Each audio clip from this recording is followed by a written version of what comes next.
want to move on to my colleague now, Lindsay Detlinga, standing outside of the Cape Town City Hall, and I understand that you have an important conversation there as well with Pemmy Majodina. Lindsay? I do indeed, Tamela. I have with me the ANC Chief Whip of the Parliamentary Caucus, that's Ms. Pemmy Majodina, and her caucus, of course, needs to keep a close eye on those promises the President will make tonight to make sure they're fulfilled and to keep a watch where they don't make those commitments. Ms. Majodina, thank you for waiting with us. The theme of this year's SONA is all about fulfilling commitments. If you had to rate the ANC, how well has it done since SONA 2021 to fulfill those commitments? We have not done very well. And the reasons are known that some of the plans were shut down by COVID.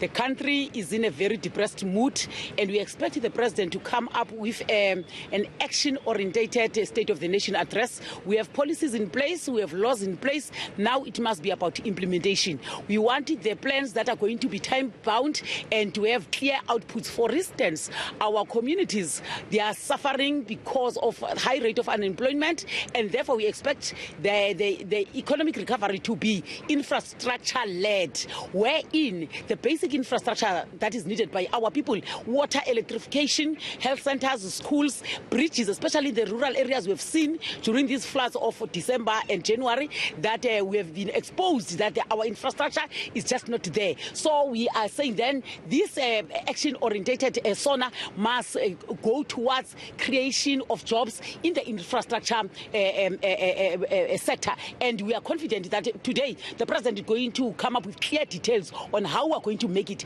It's no longer planning now, it's about detailing when is it going to happen, by who and how much is going to be put aside by the Minister of Budget of Finance. The President is halfway through his presidency, and you saying it's no longer about these plans, it's about when it's going to happen. What do you want to hear the President say tonight? Can he be making more promises? Will there be enough time to fulfill them? Not promises, we don't do promises, but commitment. The commitment will be about implementation of the three laws that we've just passed to save women, children and persons with disabilities. Now the three pieces of legislation is there.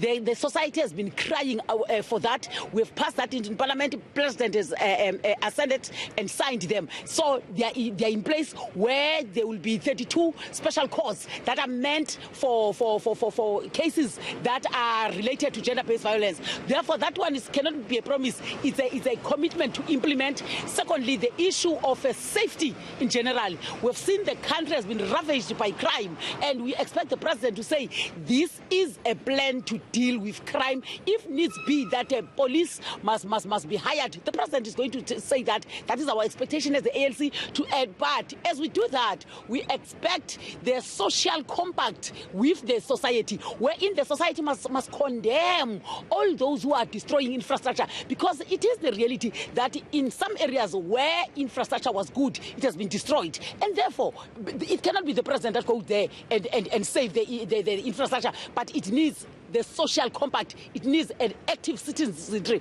to defend their infrastructure, especially with that we are on the economic cliff, and our economy is not doing well. And it is not out of our own making. The global pandemic that has affected all the countries, we're not spared out of that as the ANC. Madam Chief Whip, we cannot ignore the issue of corruption. The President has made several commitments, as you put it, over the years. Last year he promised a National Advisory Council on corruption. That hasn't happened. He now has a whole bunch of corruption-related reports on his desk. There are members of your party that are implicated. What can the President still do to convince South Africans that the ANC is serious about rooting out corruption?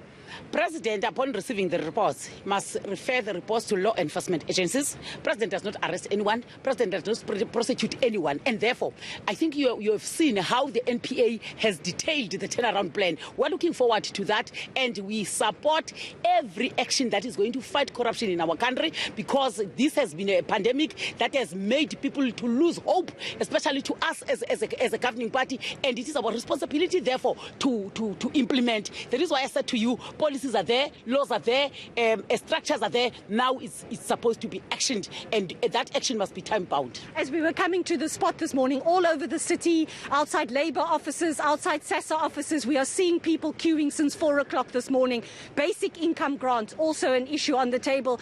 Do we spend more money on grants, or is it not better for us to help these people to get jobs so they can be self-sustaining? Of course, I agree fully with you. I've been saying this 350 grant, which is an intervention on those that are socially distressed, it must not be just about a giveaway. It must be a sustainable action where it must be linked to job creation, and it must be linked to economic recovery, and therefore we need to do better.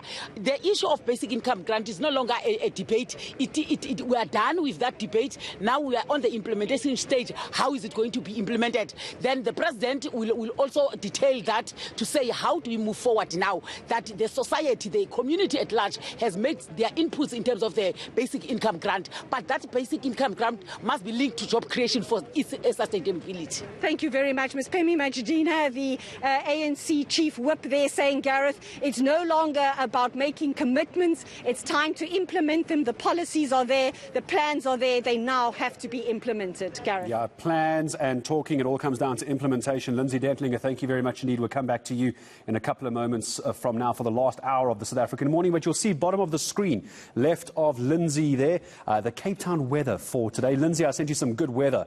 Although you wouldn't look at it if you look at Table Mountain, but if you know Cape Town, that's just the tablecloth coming over. No chance of rain, 85% chance of humidity, and 10 kilometers for the wind. 24 is the maximum, 18 is the minimum. It's a good day for a SONA here on eNCA. We're back with you in just a moment. Don't forget, 7 p.m. tonight, live SONA address here on eNCA and live streaming on eNCA.